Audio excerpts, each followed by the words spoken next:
ദിവ്യാത്മാക്കൾക്കെല്ലാം വിനീതമായ നമസ്കാരം.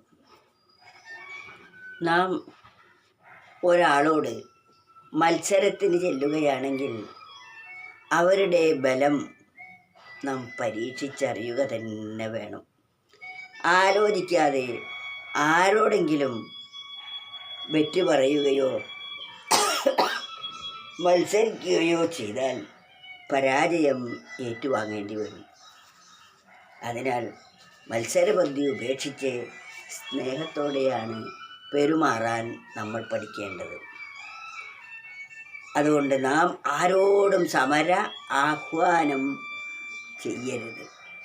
ആരെങ്കിലും നമ്മോട് സമരാഹ്വാനം ചെയ്യുകയാണെങ്കിൽ തന്നെയും അവർ ഏതു തരത്തിലുള്ളവരാണ് എന്ന് മനസ്സിലാക്കിയിട്ടേ അത് സ്വീകരിക്കാവൂ. അല്ലെങ്കിൽ പരാജയം സുനിശ്ചിതമായിരിക്കും. സമരാഹ്വാനത്തിനൊരുമ്പെടും മുമ്പേ ബലാബലം തിരിച്ചറിയണം. സമന്മാരോടൊത്തു സമരസപ്പെടാം, അബലരോടൊത്തു അബലരോടുകൈ കരുത്തുകാട്ടൊലാം.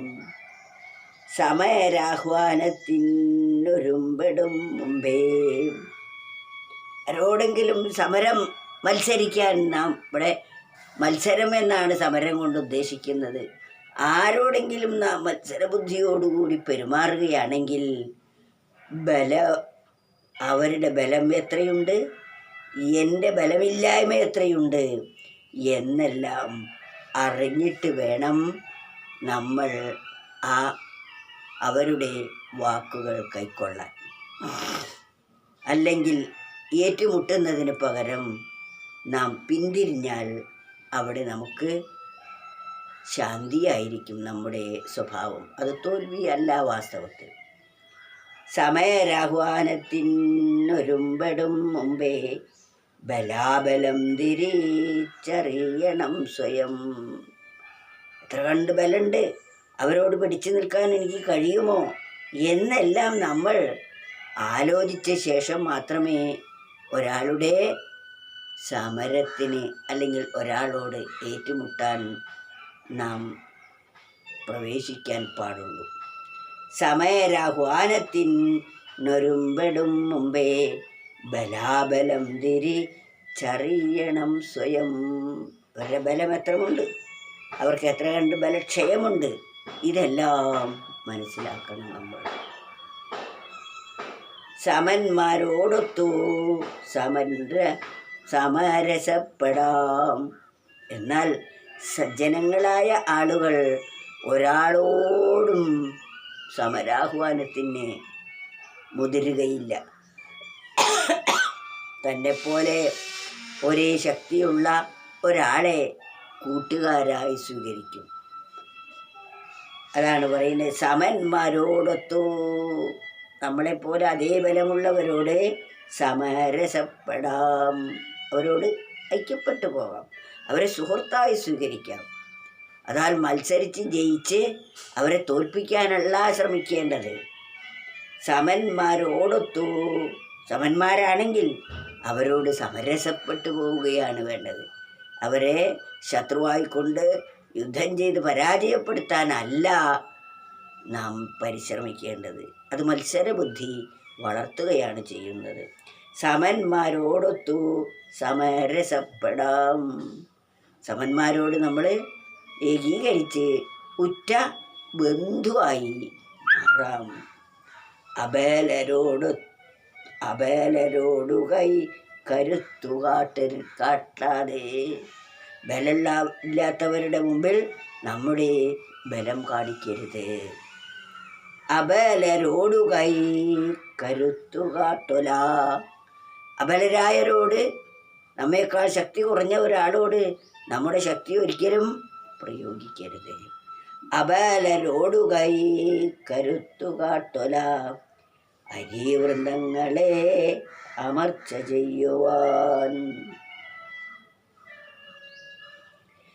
സമരാഹ്വാനത്തിനൊരുമ്പെടും മുമ്പേ ബലാബലം തിരിച്ചറിയണം സ്വയം. സമന്മാരോടൊത്തു സമരസപ്പെടാം, അബലരോടു കൈ കരുത്തു കാട്ടൊല. അബലരായവരോട് നാം ഒരിക്കലും നമ്മുടെ കൈക്കരുത്ത് കാണിക്കരുത്. അവരോട് നാം സമരസപ്പെടുകയാണ് വേണ്ടത്. അവരെ നാം തുല്യരായി കാണുകയാണ് വേണ്ടത്. അവരോട് നാം സ്നേഹിക്കുകയാണ് ചെയ്യുന്നത്. ഒരാളോടും നമ്മൾ സമരത്തിന് വിളിക്കരുത്. അതാണ് അരയന്നം ചെയ്തത്. പണ്ടൊരരയന്നം സമുദ്രം താണ്ടാൻ വേണ്ടി പറക്കുന്നത് കണ്ടു. ഇത് കണ്ടപ്പോൾ അരയന്നം പറക്കുന്നത് കണ്ടപ്പോൾ കാക്കയ്ക്കും തോന്നി, എനിക്കും ഈ കടലൊന്ന് താണ്ടി അക്കരെ എത്തണം എന്ന്. ഉടനെ അരയന്നം പറന്നത് കണ്ട് അതിൻ്റെ ഒപ്പം കാക്കയും പറക്കാൻ തുടങ്ങി. കുറച്ച് ചെന്നപ്പോൾ കാക്ക ക്ഷീണിച്ചു. തിരിച്ചു പോരാനും വയ്യ. തനിക്ക് പറക്കാനൊട്ടും കഴിവില്ല. തൻ്റെ ചിറകുകൾ കുഴഞ്ഞു താഴെ വീണു. താഴെ വീണ് കഴിഞ്ഞപ്പോൾ ചിറകെല്ലാം തൂവലുകളെല്ലാം നനഞ്ഞു. വെള്ളത്തിൽ നിന്നും പൊന്താൻ കഴിയാതെ വെള്ളത്തിൽ മുങ്ങിച്ചെത്തു. ഇതാണ് മത്സരബുദ്ധി. ആവാത്ത കാര്യത്തിന് ഒരുമ്പെട്ടാലുണ്ടാകുന്ന അവസ്ഥ. എന്നാൽ അരയന്നമാകട്ടെ ഇതൊന്നും അറിഞ്ഞിട്ടില്ല. അരയന്നം മത്സരത്തിന് കാക്കയെ വിളിച്ചിട്ടുമില്ല. കാക്ക മത്സരത്തിൽ വന്ന കാര്യം അറിയാതെയാണ് അരയന്നം മുന്നോട്ട് പറന്നു പോയത്. അരയന്നം സുരക്ഷിത സ്ഥാനത്തെത്തി. മത്സരബുദ്ധിയില്ല. മറ്റുള്ളവരെ പരാജയപ്പെടുത്തണമെന്നില്ല. അവരെയൊക്കെ തന്നോട് മത്സരിക്കാൻ കടപിടിക്കാനോ ക്ഷണിക്കാനോ ശ്രമിച്ചതുമില്ല. അതാണ് മഹത്തുക്കളുടെ ലക്ഷണം. ഇതാണ് നമ്മളും വളർത്തിയെടുക്കേണ്ടത്. സമയരാഹ്വാനത്തിനൊരുമ്പെടും മുമ്പേ ബലാബലം തിരിച്ചറിയണം സ്വയം. സമന്മാരോടൊത്തു സമരസപ്പെടാം, അബലരോടു കൈ കരുത്തു കാട്ടൊലാം. അബലന്മാരോട് ഒരിക്കലും നമ്മുടെ കരുത്ത് കാട്ടിക്കൊടുക്കരുത്. അവരോട് സ്നേഹപൂർവ്വം പെരുമാറുകയാണ് വേണ്ടത്. സ്നേഹപൂർവ്വം പെരുമാറി അവരെ കൂടെ തന്നോട് ചേർത്ത് വയ്ക്കാനാണ് നാം പരിശ്രമിക്കേണ്ടത്. അതാണ് അരയന്നത്തിൻ്റെ ലക്ഷണം. നമ്മളൊക്കെ പരമഹംസമായിട്ട് നാം തീരണം. അപ്പോൾ മാത്രമേ നമുക്ക് ഈ ജനന മരണമാകുന്ന ഈ സമുദ്രത്തിൽ നിന്നും രക്ഷപ്പെടാൻ സാധിക്കുകയുള്ളൂ. പരമഹംസത്തിൻ്റെ ലക്ഷണം എന്താ? അത് വെള്ളത്തിൽ നനയുകയില്ല, ഒന്നാമത്തത്. രണ്ടാമത്തെ സാരമെന്താണോ അസാരമെന്താണോ എന്ന് തിരിച്ചറിഞ്ഞ് അസാരത്തെ തള്ളിക്കളഞ്ഞ് സാരത്തെ സ്വീകരിക്കണം. അതാണ് അരയന്നം ചെയ്തത്. പാലും വെള്ളവും കൊടുത്താൽ പാല് മാത്രം കുടിച്ച് വെള്ളത്തെ അവശേഷിപ്പിക്കുന്നു അരയന്നം. എങ്ങനെ അരയന്നത്തിന് കഴിവ് കിട്ടി? അത് ഈശ്വരൻ കൊടുത്തതാണ്. അരയന്നത്തിൻ്റെ വായിൽ ഒരു തരം അമ്ലമുണ്ട്, ആസിഡുണ്ട്. ആ ആസിഡും ഈ പാലും തമ്മിൽ ചേരുമ്പോൾ പാല് കട്ടയാകുന്നു. പാല് കട്ടയായി വെള്ളം പുറത്തേക്ക് പോകുന്നു. അതുപോലെ നാം അരയന്നത്തിന് ആ കഴിവ് ഈശ്വരൻ കൊടുത്തത് അരയന്നത്തിൻ്റെ സ്വഭാവം അതായതുകൊണ്ടാണ്. പരമഹംസ സ്വഭാവം അരയന്നത്തിന് വന്നപ്പോൾ അതിനനുസരിച്ച കഴിവും ജഗതീശ്വരൻ അരയന്നത്തിന് കൊടുത്തു. അതുപോലെ നമുക്ക് മാറ്റാൻ കഴിയുന്ന വിധത്തിൽ നമ്മെ നാം മാറ്റിയെടുക്കണം. അപ്പോൾ നമുക്ക് വേണ്ടത് എന്താണോ അതെല്ലാം നമുക്ക് എത്തിച്ചു തരും.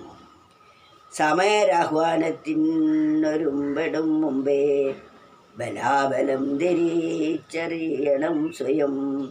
സമന്മാരോടൊത്തു സമരസപ്പെടാം, അബലരോടു കൈ കരുത്തു കാട്ടൊലാം.